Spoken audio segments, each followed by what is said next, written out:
Hello, welcome to Code Design. In this video, we'll be solving Leetcode 200 number of islands, which is similar to the one that I had on my last video, which was flat fill Leetcode 733. So last time I solved using DFS. So this time let's see how we solve. So given an m by n 2D binary grid which represents a map of ones and zeros. So it's a character array. It will hold character, but it is calling a binary grid because it will store either one or zero. One is land and zero is water. Return the number of islands. So how we define an island? An island is surrounded by water and is formed by connecting adjacent lands horizontally or vertically. So zero is water and is connected horizontally and vertically. You may assume all four edges of the grid are all surrounded by water. That means if I go outside of this matrix, there will be water. So we cannot go outside of this grid. So one means land. So this cell is land. This cell is land, land, land. So adjacent cells horizontally and vertically, right? So how many um, island we have here? We can see here one island, these three, then these three, then up to this, and also this, because this one is connected to this one vertically. So in this example, we have only one island. Now, if we add another one here, there will be two island. One is this and another is this one. And um, how can we make another island? If we add one here, replace zero with one, then we get another island. So here we can get actually three island. One is this, not this zero, and one is this, and one is this. So we can solve these using different approach. If we can use DFS, we can use BFS, we can use union find, right?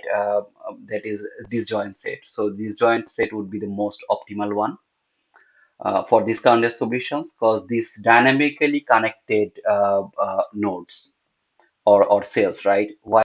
I'm saying dynamically because given a matrix, but we have been given some criteria. Based on the criteria, we'll be exploring the cells, and then we'll decide if they are connected or not. So in this kind of solution, this set is the best one to find number of components. So today, yeah, I'll be solving it using BFS because of BFS space complexity would be better than DFS.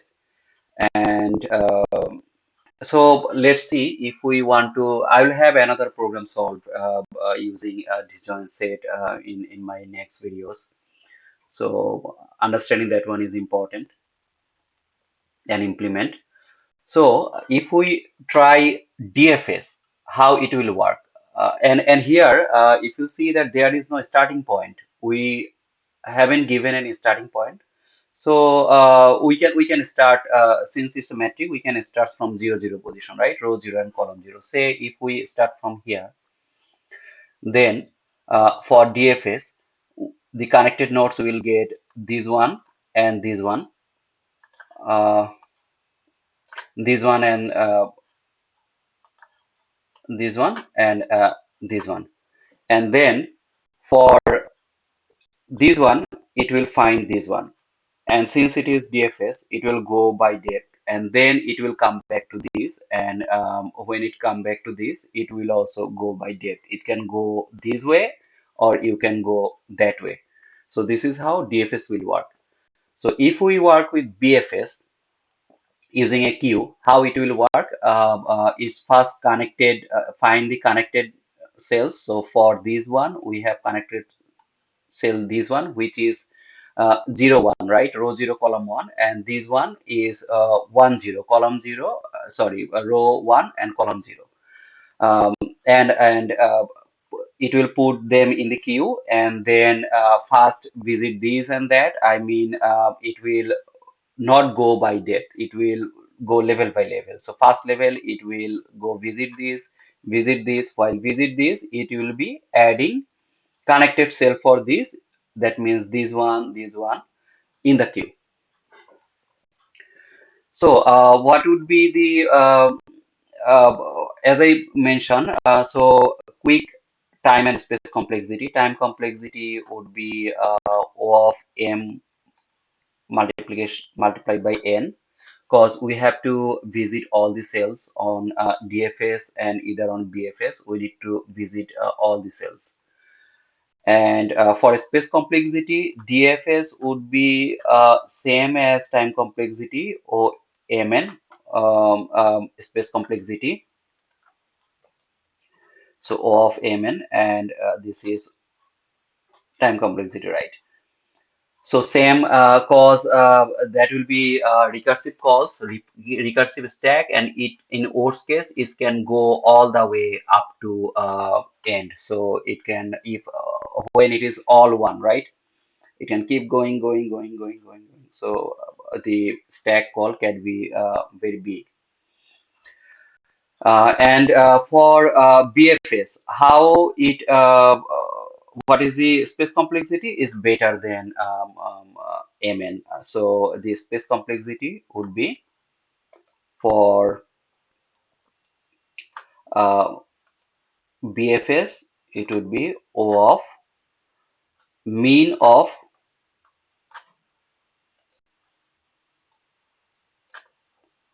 so it will be minimum of M and N. Don't know why. Okay, O of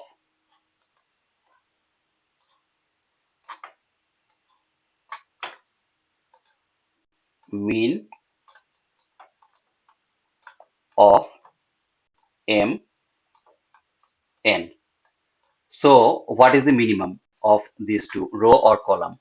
Because on BFS, at any time, it will keep up to one level of element in the queue, and and a little bit more. So it's roughly minimum of M and N, because it can go, it can span through horizontally, or it can span through vertically. So it's a minimum of M or N roughly, but it can also exceed. It's not guaranteed in all use cases. So that means it is space complexity is much better in DFS. So let's start coding then. So what is the criteria? Our M is grid length, and is M is the number of rows, N is number of column, and 1 less or equals mn less or equals 300. So it is guaranteed that we'll have at least a one element grid. So grid will not be null or is not empty. So we are not going to check if grid is null or empty then. So uh, how would be our BFS look like? Private void BFS will pass the character array grid, will pass index integer I, integer j, will pass index for the starting point where the BFS will start, and will pass length of rows and length of columns mn. So that's the signature of our BFS. And what we have to do. If you see that there is no starting point, so we have to explore all the connected cells, number all the islands. We need to actually go through each and every cell. So it's a two-dimensional array. So we will have a in a square loop. So integer I equals. Okay, before we go to the loop, let's define uh, our count. We need to find the count, and integer m equals grid dot length, integer n equals grid 0 dot length, and then we can use this thing I equals 0, I less than m, I plus plus. This is for my rows, and for columns, for integer j equals 0, j less than n, j plus plus. Okay, and then we need to check if one is land and zero is water, right? So we'll only explore this if this cell is a land. So if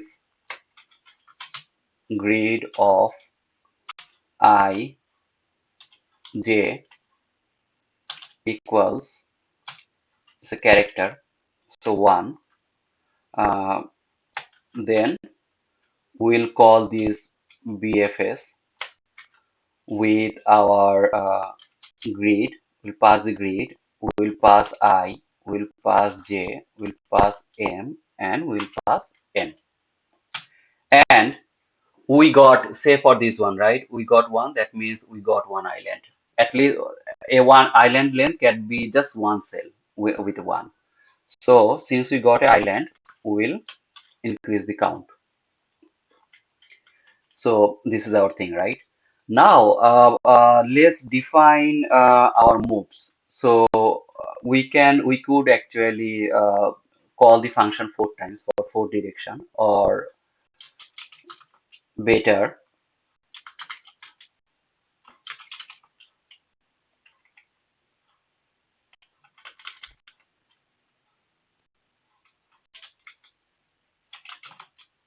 final moves. Move would be a two-dimensional integer array equals, let's define the moves. So this is left. Left would be row will be fixed, and column will be -1. So this is left, and then right. Right, same row, column will be +1 this side.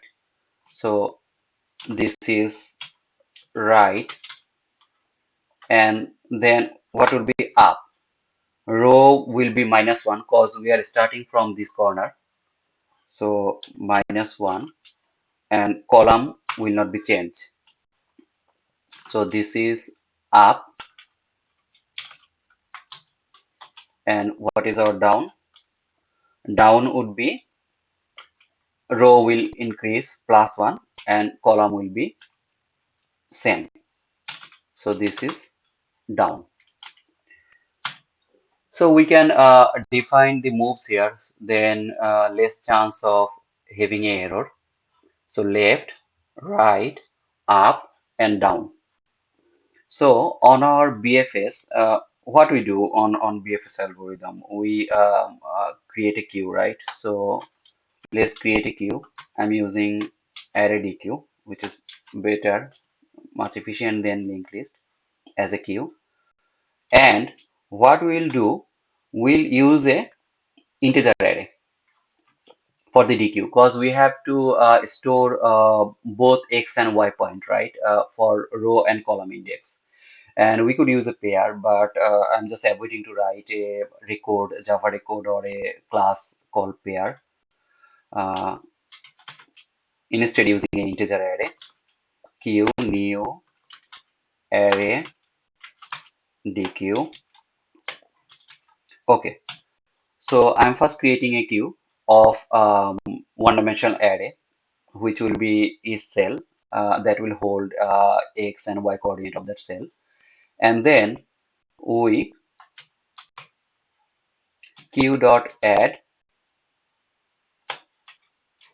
new integer. So we are adding this I and j, whatever I and j is our starting point, right? We are adding them into the queue. And then what we do in BFS, we mark the queue as visited. So this is our root, grid of I, j equals visited means we just make it as water, because water means we can say visited. It will not go there. We don't need to introduce one more character here, one more digit here. So now that we do it, then while we say not q dot is empty, while not q dot is empty. Uh, okay, here in case I forget return count. We will be returning count. While q not empty, what we do here? Integer array cell q dot poll. We get the cell from the queue, and we get the x coordinate here, which is our cell 0, and we get the y coordinate here, which is cell 1. So value of x and y. And then this is what we have in the queue. Say we have this first one or any row. We can also have this one or that one. Sorry, this one where I have a 1. 0 will not come here because we are passing in BFS only the ones. And then let's see what are the moves we have. So integer array, we will get a one-dimensional array for each of the moves. For each of the move, we'll get one-dimensional array, which will hold these two elements, right? X and Y. So we say integer x1 equals x. We add up this one, right? Move 0 and integer y1 equals y plus move 1. So we get the connected cell. So we'll get 4 connected cell, right? In 4 direction. So now, should we process it? We only process if that matches the criteria, right? If it is not, what is the criteria? If it has to, our x1 should be greater or equal 0, and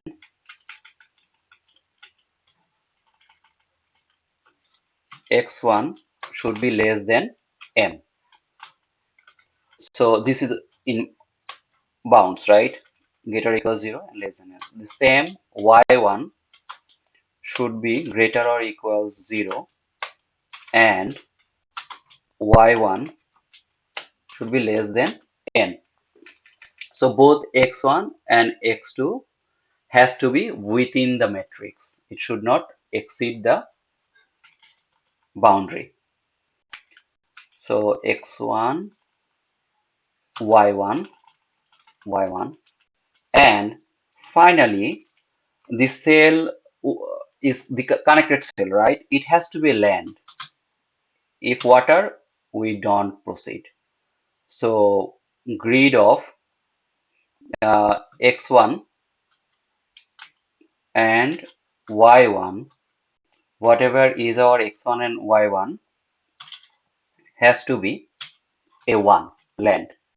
If this is the case, then only we move further. So we take it into consideration. Say if this is 1, so this one, since this is within boundary and is a land, that's why we will put it in the queue and mark it as visited. Otherwise, if it is 0, we don't do that, right? So we do queue dot add new integer array and x1 y1. So we create a cell using these x1 and y1 and add them in the queue. And what we do, we say grid x1 y1 equals 0. So we mark it as visited. We can say mark as visited. You can say the same thing, mark as visited. So yeah, that's it. So let's see. Uh, we format the code a little bit. Okay, the code is formatted, and let's see what we have coded. For M and we are calling BFS, and we are then outputting result. This is our BFS. Let's run it.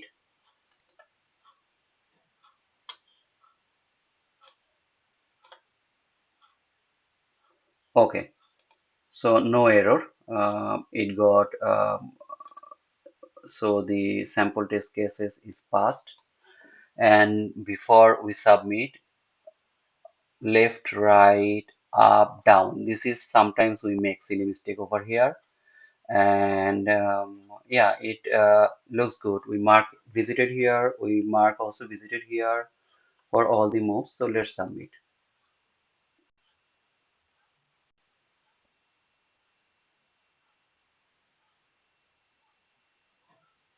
Okay, it got accepted. It beat. It took 4 milliseconds. It beats 51.56% of all the submissions.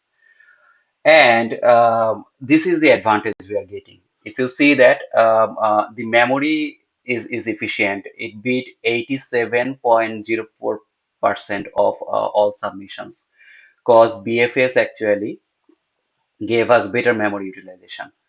So now I will go and show you the DFS, whatever I had earlier, the DFS submission. It's the same time, runtime is same, but memory wasn't as efficient as BFS, 45.6%. So let's look at the code at DFS. I will put both of the code as a comment, the GitHub link. So you can have both, and you can choose whatever you want. And on a interview, if it is come on a coding interview, and if you have less time, maybe the DFS one will be quicker to implement. So you can see the same thing. There are moves, and only the change here, we are calling DFS here instead of yeah, BFS, and this is our DFS function. So what we are doing here, we are checking if this I whatever is our starting point, or whatever is our point in DFS is within range. So I greater or equals b dot length and I less than 0, or I less than 0. So if it is not within the range, if I greater or equals grid length or I less than 0, we are returning, or j, if j greater or equals grid dot length or j less than 0, we are returning. And if it is a water, if this cell is a water, we are returning. And if none of these case, so we are good to mark it as visited. We are marking it as visited. And the same loop, we are looping it. And for all the moves, we are calling DFS functions. So I, what is our x value, the new moves, the is getting added. So we are adding +1 or -1 or adding nothing, whatever it is there on our moves, and the same thing. So it looks actually less code than BFS.